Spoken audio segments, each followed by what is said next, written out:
According to SPORT, the Blaugranes are already aware of the situation and are attracted by 3 players in particular to replace Lewandowski. The name that is liked the most in the Catalan club's offices is that of the Manchester City striker Erling Haaland.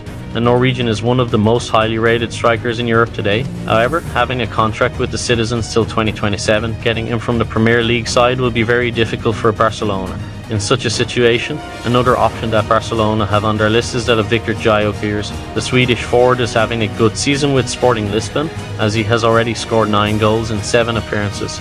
Several Premier League and other European clubs have made inquiries for him, and he is expected to cost around €100 million. Lastly, the young RB Leipzig forward Benjamin Sesko is another option that entices Barcelona. His release clause of €65 million makes him the most affordable of these 3 options, while his youth and room for further growth also make him a very good future option. Vinicius Jr.'s decisive impact helped that much faster. Real Madrid come from behind to beat Espanyol 4-1 on Saturday and move a point behind La Liga leaders Barcelona. After struggling to find their best form this season, coach Carlo Ancelotti praised his team's victory even though it took his time to crystallise against determined Catalans. Brazil star Vinicius started on the bench but created a goal for Rodrigo Goes before scoring himself to complete Madrid's turnaround after a Thibaut Courtois own goal gifted the visitors the lead early in the second half. During a pre-match press conference, Guardiola raised the issue and prompted addressing not just the current hearing but also the broader criticism the club faces. Everyone is expecting us not only to be relegated, to be disappeared off the face of the earth, the world, he said, defending City's record on and off the pitch. Guardiola has consistently stood by the club since the charges were announced, maintaining that City's success has been earned through hard work and footballing excellence, not financial trickery. We have better afternoons than the opponents. That's why we win a lot, he added, pushing back against the notion that the club's achievements are tainted. Inter Milan have plenty on the line in this evening's Serie derby, but for AC Milan it could be worth everything. This is the view in today's print edition of Milan-based newspaper Gazzetta dello Sport via S Internews. The derby is always one of the biggest matches of the season for both Inter and Milan. That is the case no matter what the league table looks like. The derby doesn't need to have any significance for trophies to be an important match. It is the city rivalry that really elevates it in importance, making it one of Italian football's showpiece occasions. Therefore, for Inter it will be a huge early event. FC Barcelona have officially announced the squad for the upcoming game against Villarreal, and once again, there are several youngsters called up for this game. The squad announced by Barcelona for this game is as follows. Goalkeepers: 1. Marc-Andre ter Stegen 2, Inaki Pina Sodaris 3, Andre Esfalaga defenders: 1. Jules Koun 2, Pau Cubarsí 3, Alejandro Balda 4, Inigo Martinez 5, Eric Garcia 6, Hector Fort 7, Gerard Martin 8, Sergi Dominguez 9, Andres Kuhn the midfielders: 1. Pedri 2, Marc Casado 3, Pablo Torre 4, Gil Fernandez forwards: 1. Robert Lewandowski 2, Lamine Yamal 3, Rafinha 4, Ansu Fati 5, Pau Victor 6, Tony Fernandez.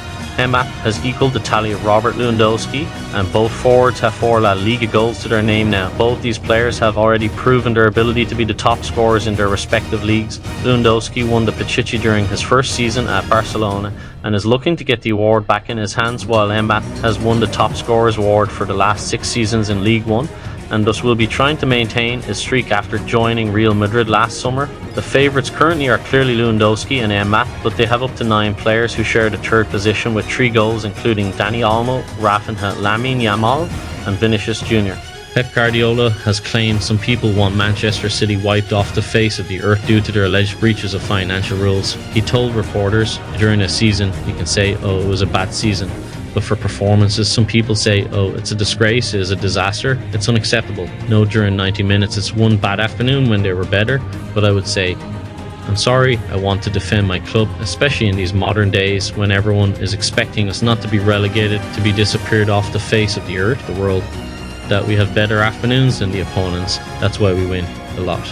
Harry Kane became the highest scoring Englishman in Bundesliga history as Bayern Munich trashed Werder Bremen 5-0 to extend their lead at the top. Kane struck Bayern's third goal from the edge of the area.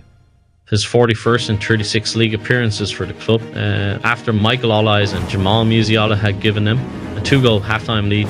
Former Crystal Palace forward Olise notched his second before Serge Gnabry completed the rout, while Kane's effort lifted him above Jadon Sancho, who scored 40 league goals for Borussia Dortmund. The case of Frankie John's injury is strange to say the least and has left the club's medical staff and administration bewildered. 25 weeks after his injury, Barcelona still have no clarity over when the midfielder can return and are seriously worried about his situation.